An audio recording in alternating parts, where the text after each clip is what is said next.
Je suis partie à Rio avec 11 filles merveilleuses que je ne connaissais pas. Nous sommes arrivés dans la ville du soleil et des couleurs et nous sommes devenues sœurs.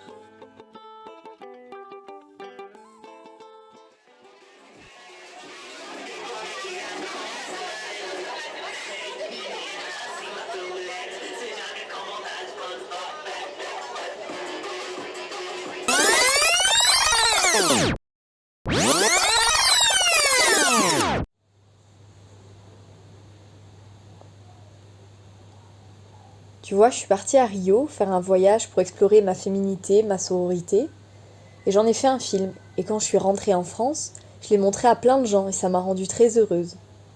Mais il y a une personne, un jour, qui, après avoir vu le film, m'a dit « Les femmes, vous plaignez tout le temps que votre corps, il est oppressé, meurtri par le patriarcat, qui est soi-disant la puissance dominante.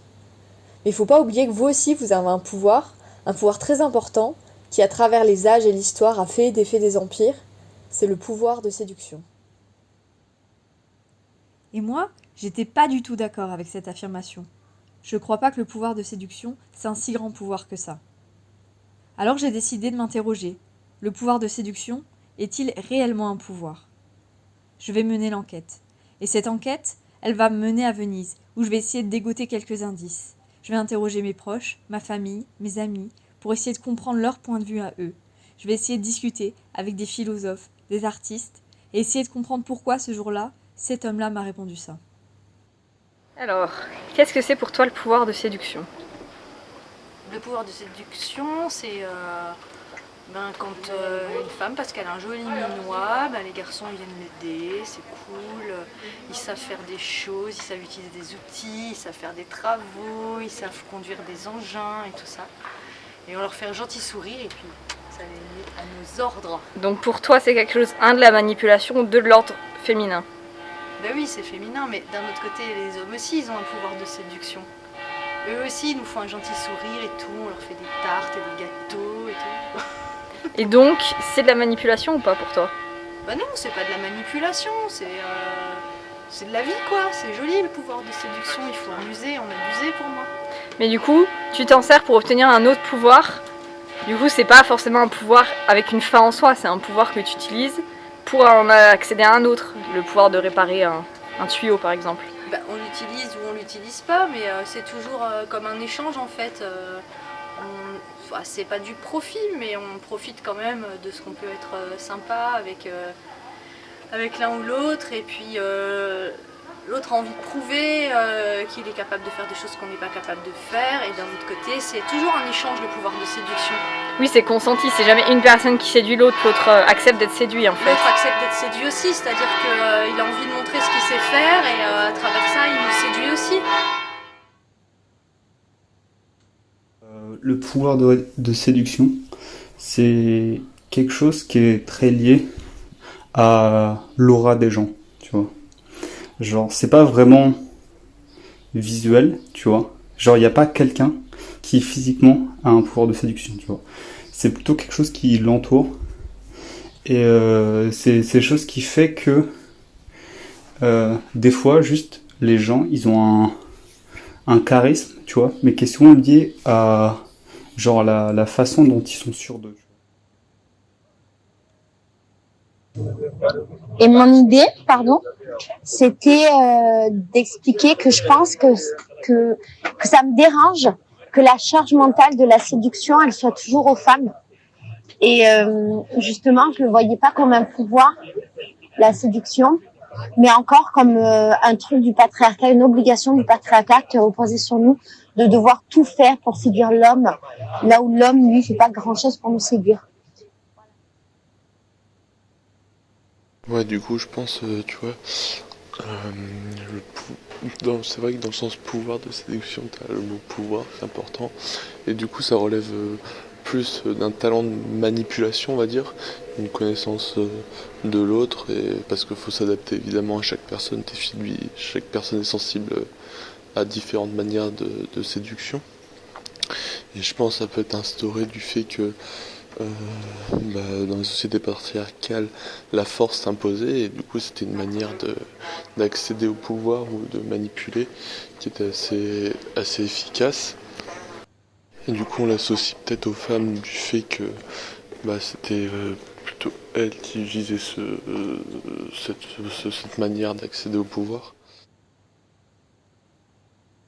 Donc pour moi, le pouvoir de séduction, c'est féminin et masculin. C'est souvent pris pour de la manipulation, mais c'en est pas. C'est vraiment un ressenti entre les deux personnes, parce qu'on peut pas être forcé à être séduit.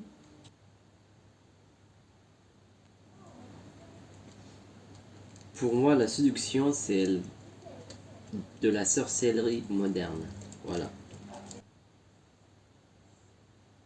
Après, il faut savoir que de toute façon, dans toutes les relations de pouvoir, la séduction vient des deux côtés. Elle vient à la fois du côté de la femme et de l'homme, ou des hommes ou des femmes, parce que chacun a un intérêt à défendre et a plutôt intérêt justement à séduire l'autre pour en arriver à ses fins. Le problème, c'est que on ne parle jamais du pouvoir de séduction des hommes de façon négative. On revient toujours à la même chose.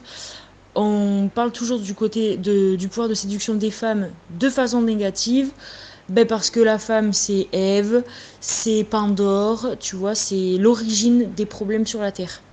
Les problèmes des hommes viendraient toujours d'une femme en fait. Bien sûr que tu peux utiliser l'arme de la séduction pour retourner le cerveau de ces hommes qui n'ont que leur sexe à la place du cerveau. Vous voyez ? Qu'est-ce que le pouvoir de séduction ? Alors, pour moi, notre pouvoir de séduction est directement lié à notre image de nous-mêmes. Plus on se plaît, plus il est possible de plaire aux autres. Tout le monde ne part pas avec le même degré de confiance en soi dans la vie, les mêmes blessures, les mêmes insécurités, mais il est clair que la séduction nécessite de se sentir en capacité de plaire à autrui. Je dirais donc que, contrairement à ce que l'on imagine, le pouvoir de séduction n'est pas quelque chose de directement orienté vers l'autre, mais quelque chose d'orienté vers soi. La clé pour plaire aux autres, c'est d'abord de se plaire à soi. Pour moi, déjà, ça veut dire deux choses. Il y a le premier pouvoir de séduction, comme on l'entend en général, donc la séduction qui est liée genre à l'érotisme, l'amour, la sexualité, etc. Et que dire là-dessus ? Sur ce pouvoir de séduction-là, c'est un pouvoir d'une certaine manière, parce que pour moi, la séduction, c'est en quelque sorte faire une espèce de promesse un peu pas certaine à quelqu'un qu'il y a une possibilité d'union ou de sexe derrière ou quoi, et c'est un pouvoir d'une certaine manière parce que l'autre personne peut être un peu genre envoûtée par cette promesse et du coup peut être amenée à être facilement manipulée ou quoi parce qu'il a l'espoir d'obtenir quelque chose derrière. Et du coup c'est un pouvoir parce que quand l'autre pense obtenir quelque chose de toi et veut obtenir quelque chose de toi, c'est toi qui as un peu le contrôle sur la situation et donc toi qui as le pouvoir.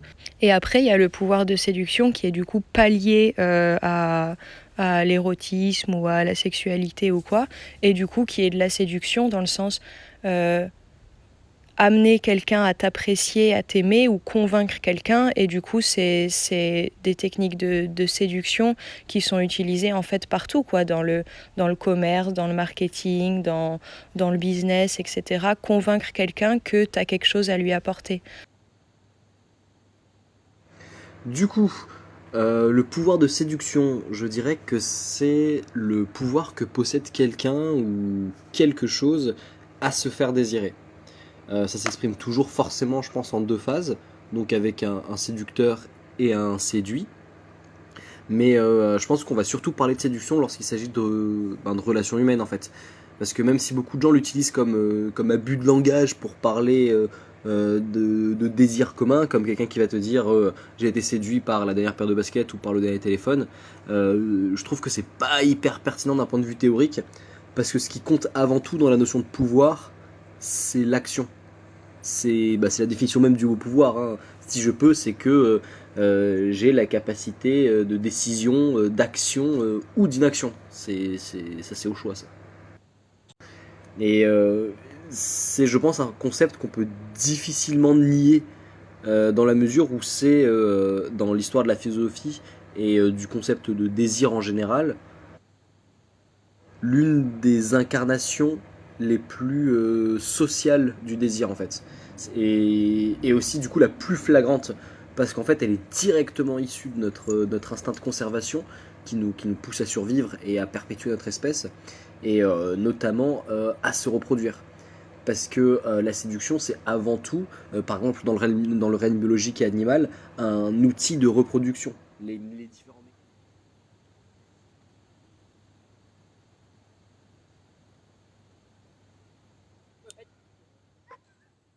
Alors, je viens discuter avec toi pour ton statut de prof de philo, pour savoir quel est ton avis sur est-ce que le pouvoir de séduction est-il réellement un pouvoir?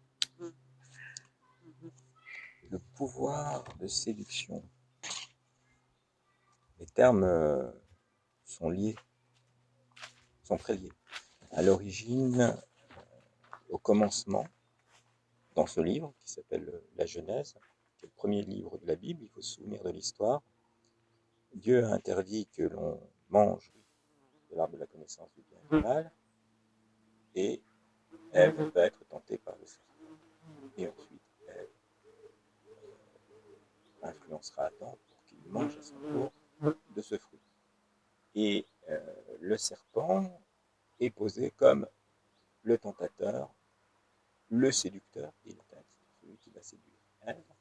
Et donc on est dans l'étymologie du terme séduction, séducere, détourner du droit chemin, détourner pour le coup de l'obéissance à Dieu. Je viens t'interroger sur ton avis en tant que prof d'histoire sur le pouvoir de séduction à travers justement ta matière, savoir si c'est réellement un pouvoir, c'est ça le thème du film, et si on peut partir sur est-ce que c'est un pouvoir plutôt féminin, plutôt masculin, quelle est l'influence. Ok. Peut-être ton avis toi pour commencer et après... D'accord. Ok. Alors, moi je dirais ça va dépendre un petit peu des époques, je pense. Non, parce que le pouvoir de séduction, évidemment, si on prend notamment au niveau de la femme, a beaucoup évolué. Il me semble qu'il faudrait peut-être commencer par faire une opposition entre la séduction masculine et la séduction féminine, notamment dans l'histoire, parce que la séduction masculine a toujours été acceptée, a toujours été active, puisque si on reprend le Moyen-Âge avec le roman Courtois, etc., les hommes étaient là, les chevaliers étaient là pour séduire leurs belles, qui se contentaient d'être belles. Alors que la séduction féminine est peut-être plus simplement, au départ en tout cas, le paraître, donc les bijoux, le maquillage, la robe, etc. Et puis ça s'arrête un peu là. Donc je crois qu'il y a ces deux choses-là. Donc il y a plusieurs types de séduction. La séduction, comme on l'a vu, la séduction sensuelle, la séduction spirituelle. Et puis, on peut penser aussi à la séduction en fonction de l'intention de séduire ou non. Alors, on a l'habitude de penser la séduction comme venant, j'allais dire, d'un émetteur, une courtisane, don Juan, qui séduirait l'autre. Et puis, en face, j'allais dire, le récepteur un peu passif de la séduction, celui qui est dans l'admiration ou dans la possession, parce qu'on est toujours dans un registre un peu diabolique, on se sent possédé, on se sent contraint, notre nature tout d'un coup est attirée, inévitablement attirée par l'autre, par la puissance, le pouvoir de séduction de l'autre, auquel on ne peut pas résister. Je crois que ce schéma-là n'est pas tout à fait exact. Il n'y a pas un émetteur et un récepteur, quelqu'un qui d'une manière certes intentionnelle et peut-être artificielle va séduire l'autre. C'est un jeu. Et ce jeu se renverse. Donc ce qu'il faut voir dans la séduction, c'est qu'il y a ce rapport dialectique, et on peut tour à tour être séducteur et être séduit.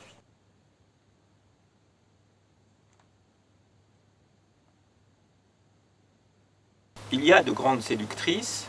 Il faut penser à Cléopâtre, qui, lorsqu'elle voit arriver César en Égypte, n'a pas les moyens militaires de s'opposer à César, mais elle va séduire César. On connaît la scène où elle est amenée dans un tapis et déroulée au pied de César, qui est fortement impressionné, et elle va ainsi permettre à son pays de garder une certaine forme de souveraineté. Donc Cléopâtre est une séductrice qui part d'égal à égal avec certes un envahisseur, mais avec quelqu'un qui n'est pas d'un rang moindre ou d'un rang supérieur à elle. Après, le pouvoir de séduction, j'ai regardé l'origine du mot séduction, c'est du carré, donc conduire vers soi, de toute façon suppose quand même une activité et non pas uniquement une passivité. Donc même dans le cas des femmes, je pense que quand même il y a une volonté parfois de séduire. Alors après, il y a dans l'histoire des grandes séductrices, évidemment, dans l'Antiquité. On va penser évidemment à Cléopâtre, on en a parlé l'autre jour.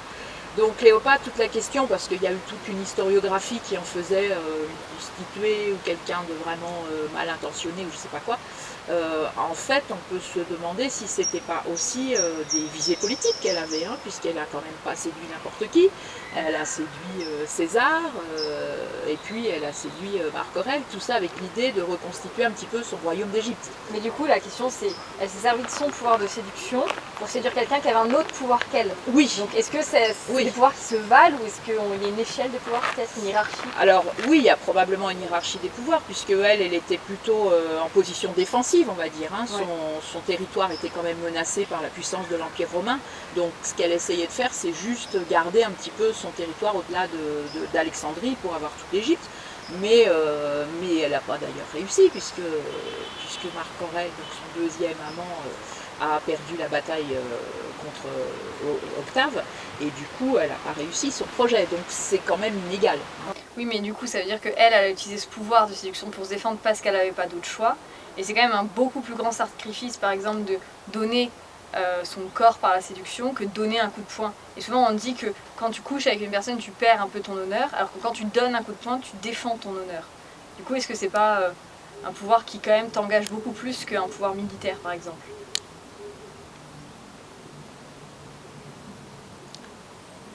Ça dépend où est-ce qu'on arrête la séduction. Est-ce qu'on arrête au jeu érotique, on va jusqu'à la sexualité?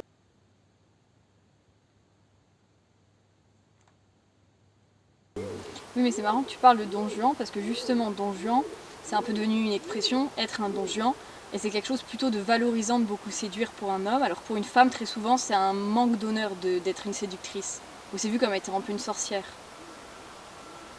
Non, si c'est vu comme une sorcière, j'en ai expliqué l'origine qui lie d'emblée la femme à la séduction, la femme au serpent, la femme à la partie diabolique, puisque l'attrait naturel qu'un homme peut éprouver pour une femme, l'attrait qui peut être irrésistible, est vécu comme un enchantement, comme un envoûtement, comme une dépossession de soi, ce qui fait que la séductrice paraît toujours comme une sorcière, même si d'une certaine façon elle est la plus innocente des femmes. On parlait juste avant de Casanova, et on le lit parfois à Don Juan, et on disait que Don Juan c'était une séduction qui était valorisée, parce que quand tu as un homme séducteur c'est ta virilité, alors que quand tu as une femme séductrice tout le temps c'est égal à manipulatrice, pas souvent dans l'opinion patriarcale. C'est totalement vrai, puisque bon, même si il leur est arrivé des aventures, enfin Casanova en tout cas, mais quand même effectivement le fait de séduire, comme on disait au début, la séduction masculine, elle fait partie intégrante de l'identité masculine, la société la valorise, c'est aussi une preuve de virilité, etc. Donc dans une société où voilà, il faut combattre, il faut être fort, c'est sûr que c'est valorisé. Et la preuve, on parlait tout à l'heure de Cléopâtre. Quand l'historiographie du 19e siècle a parlé de Cléopâtre, elle en a fait un personnage abominable. Justement parce que c'était une femme qui avait osé séduire des grands hommes, quoi. Alors que bon, c'est pas forcément la réalité. Bah, comme Alexandre Dumas qui a un peu descendu Lucrèce Borgia. Quoi. Oui, bien sûr. C'était facile et c'est pas forcément ce qui s'est passé. Quoi.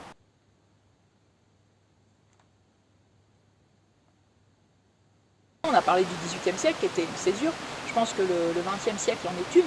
Et évidemment, je dirais la période surtout d'après-guerre. Ouais. Puisque d'après Seconde Guerre mondiale, même si déjà la Première Guerre mondiale a un peu émancipé les femmes, mais la Seconde Guerre mondiale, on pense bien sûr à Simone de Beauvoir, avec le deuxième sexe, et puis on pense à tous les mouvements féministes de 1970. Et je pense que là, il y a une rupture parce que justement, à partir du moment où les femmes réclament de maîtriser leur corps, par l'avortement, mais pas seulement, dans les rapports de couple, les rapports sexuels, la contraception, je pense qu'elles vont rejeter cette part de séduction proprement féminine qui était justement attachée au corps. Ouais. Je pense qu'il y a un rejet et donc il y a un tournant. Et peut-être que ça va faciliter, en tout cas dans certaines situations, le rapport plus égalitaire. Oui, alors cette fois vraiment égalitaire entre hommes et femmes. Du coup, peut-être ça va un petit peu abraser les différences, l'homme actif, la femme passive. C'est ça, parce que le pouvoir séduction, c'est un tout, mais par exemple pour la femme en l'occurrence, ça passe beaucoup quand même par son corps. Oui. Et sa vision de son corps. Et c'est vrai que les hommes, par exemple, si on revient un peu en arrière, c'est souvent des pouvoirs liés soit à leur naissance, soit à leur intelligence, etc. Et là, du coup, on rebascule dans... Elles peuvent aussi avoir un pouvoir lié à l'intelligence, lié à autre chose. C'est ça, même si on a vu tout à l'heure que dès le XVIIIe siècle, c'était déjà un petit peu instauré, mais beaucoup plus, évidemment, avec le XXe siècle. Mais à l'inverse, je crois aussi que dans cette césure du XXe, XXIe siècle, les hommes vont aussi prendre une part de la séduction féminine. C'est-à-dire que maintenant, on a des hommes qui s'achètent des cosmétiques, qui vont faire des soins du corps, etc., etc., et qui vont soigner leur apparence aussi pour séduire. Peut-être aussi que le rapport aux femmes, la violence faite aux femmes, est liée au fait qu'elle a toujours existé, hein, mais elle est peut-être aussi liée au fait que les hommes ont peur de perdre ce pouvoir qu'ils avaient sur les femmes. Puisque maintenant les femmes effectivement sont davantage maîtresses de leur destin, de leur séduction, enfin du rapport avec leur partenaire, etc. Donc peut-être que c'est une réaction un peu de virilité maltraitée, ou voilà, soi-disant maltraitée. Mais du coup, le pouvoir séduction, on peut dire que c'est un pouvoir, vous pensez finalement, ou c'est mal nommé, ou si c'est bien nommé mais mal employé? Oui, un pouvoir, en tout cas pour moi c'est plus une action qu'un pouvoir, hein, puisqu'on parlait tout à l'heure de l'étymologie du mot. C'est vrai que quand on essaie de séduire quelqu'un, on essaie de le ramener vers soi, on essaie effectivement de le convaincre, soit d'avoir une relation amoureuse, soit de ses idées, enfin voilà, on peut séduire aussi simplement pour le plaisir d'échanger des idées. Donc quand même on essaie d'agir. Après, je pense qu'il y a pouvoir quand justement il n'y a peut-être pas cette égalité entre hommes et femmes. Donc la séduction masculine, c'est un vrai pouvoir sur les femmes tant qu'elles sont victimes, enfin qu'elles subissent ces tentatives. Mais à partir du moment où les deux sexes peuvent être plus à égalité, est-ce qu'on peut encore parler de pouvoir? D'un jeu sûrement. Voilà, peut-être d'un jeu. Puis les femmes maintenant ont peut-être plus la possibilité aussi de refuser ce pouvoir de séduction.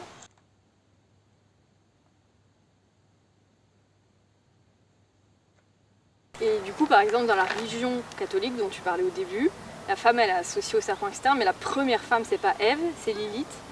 Et Lilith, il me semble qu'elle a été, entre guillemets, chassée du paradis parce qu'elle voulait pas avoir d'enfant avec Adam. Et du coup, ne pas utiliser son pouvoir de séduction. Qu'est-ce que tu en penses?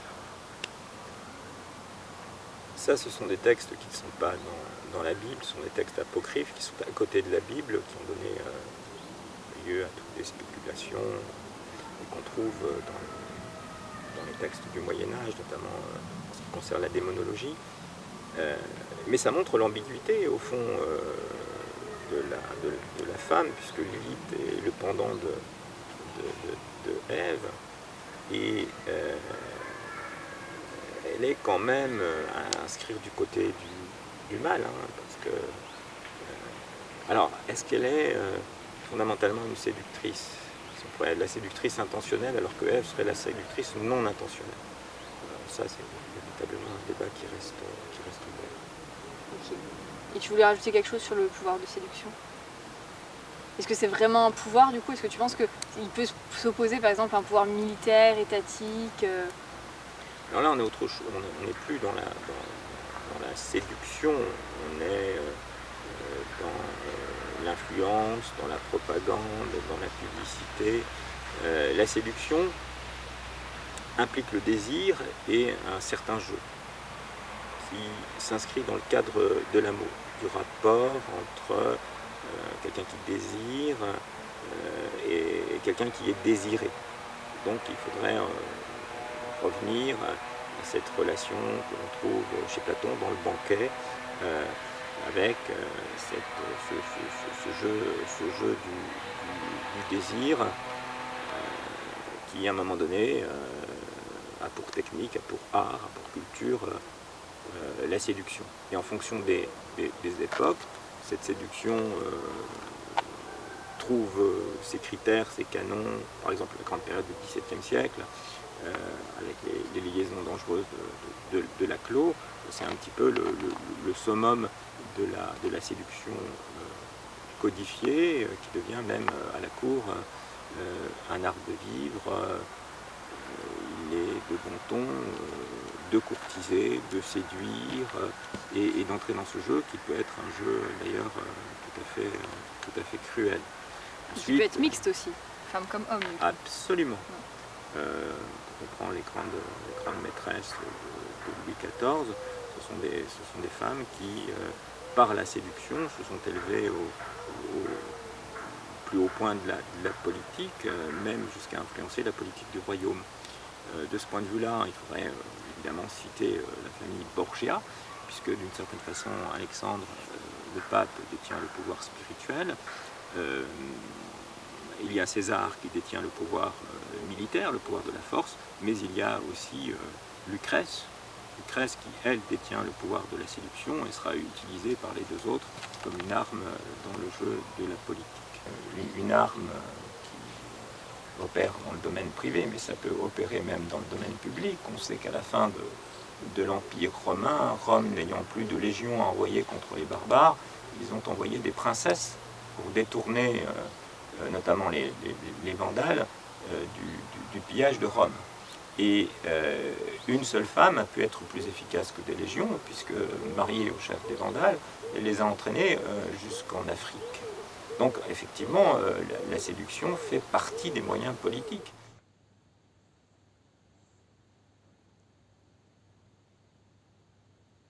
Mais attention, on est dans des milieux sociaux très aisés, soit la noblesse, soit la grande bourgeoisie. Évidemment, au niveau de la population, du tiers-état, c'est pas du tout la même chose. Ouais. Alors après, là, on a beaucoup parlé de la relation individuelle au niveau du couple, mais on pourrait aussi partir sur les questions de pouvoir de séduction à l'échelle d'une société. On peut parler du monde politique, on peut parler du monde médiatique, et là, effectivement, on est peut-être plus dans le pouvoir, puisqu'il s'agit d'un vrai enjeu de pouvoir. Il s'agit de séduire, par exemple, des électeurs au moment d'élection, pour gagner une élection. Donc là, on est vraiment dans un pouvoir, peut-être plus à l'échelle de la société. Comme on a vu avec Madame Roland ou Cléopâtre ou quoi, finalement, la séduction, c'est souvent lié à la politique quand même. Oui, bien sûr. C'est souvent lié à la politique quand on est dans une échelle, finalement, autre que l'échelle individuelle. Parce que Cléopâtre, c'était quand même une échelle d'un territoire, d'un empire, etc. Donc là, ça devient effectivement politique. Ou les alliances, la duchesse Anne de Bretagne, ou je ne sais pas quoi, c'est effectivement politique. Mais à l'échelle d'individus, c'est pas forcément politique. À l'échelle d'un couple, c'est pas forcément politique. Donc la réponse est complexe en fait. Donc on peut penser la séduction en fonction du corps ou de l'âme, la séduction en fonction de la nature ou de l'artifice, la séduction en fonction de l'intention ou de la non-intention de séduire, ce qui fait que la séduction est un objet complexe.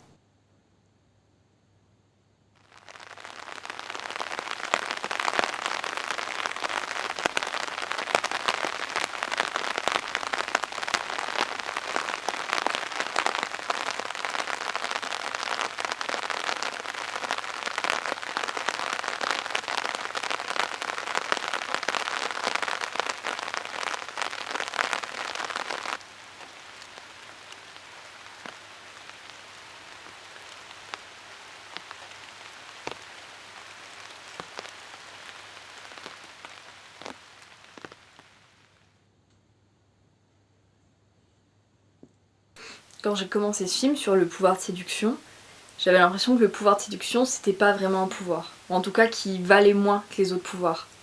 Que c'était pas un pouvoir militaire, que c'était pas un pouvoir étatique, que c'était pas un pouvoir politique, que c'était un pouvoir du corps. Et je me disais, c'est comme si on avait mis tous les pouvoirs de la Terre dans un grand coffre, que les hommes s'étaient servis, avaient pris tous les pouvoirs possibles, intéressants, et qu'au final il en restait un, que les hommes ont décidé de diviser en deux pour donner la moitié aux femmes, le pouvoir de séduction. Et qu'en plus ce pouvoir de séduction il vaut moins chez les femmes, puisque comme on l'a vu dans ce film très souvent, une femme qui séduit c'est une manipulatrice, une femme qui séduit c'est une salope, alors qu'un homme qui séduit c'est preuve de virilité, c'est un vrai homme, comme on aurait envie de le dire dans la société patriarcale. Et que le pouvoir de séduction c'était vraiment un pouvoir de seconde zone qu'on utilisait pour atteindre un autre pouvoir. Par exemple on va séduire un homme qui a un pouvoir politique, on va séduire un homme qui a un pouvoir militaire, on va séduire un homme qui a de la richesse. Parce que pendant longtemps, les femmes, on n'avait pas le droit d'avoir de richesse. On n'avait même pas le droit d'avoir un compte bancaire d'ailleurs. Heureusement, les choses changent un petit peu aujourd'hui. Mais tout ça pour dire que ce pouvoir de séduction, moi je le voyais pas vraiment comme un pouvoir. Et après enquête dans ce film, après avoir discuté, après avoir écouté, je pense qu'en fait si c'en est un vraiment, un pouvoir qui passe par un jeu de séduction, et dans ce monde, si c'est le seul pouvoir qu'on nous laisse, alors soit, utilisons-le. Je crois qu'il faut être un peu résigné face à ça et se dire, ok, on a ce pouvoir-là, et bien autant l'utiliser. Donc, est-ce que le pouvoir de séduction, c'est réellement un pouvoir? Finalement, je dirais que oui. Malgré le fait que je pense que ça reste un pouvoir moindre. Mais heureusement, aujourd'hui, on a d'autres pouvoirs que juste le pouvoir de séduction.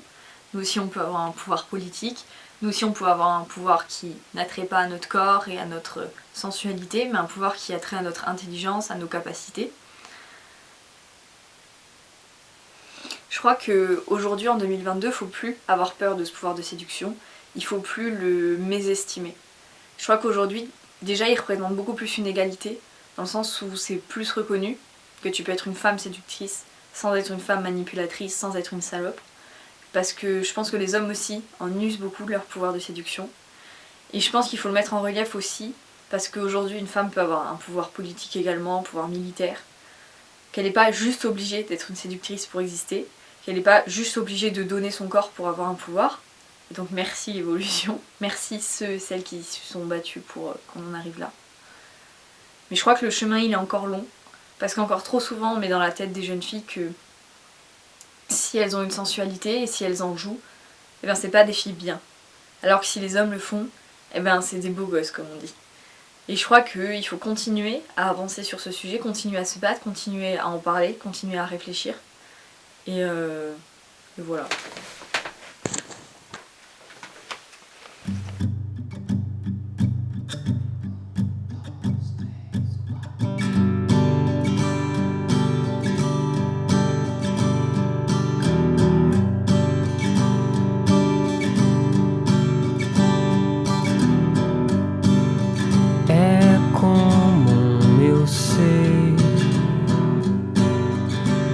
Descuidar.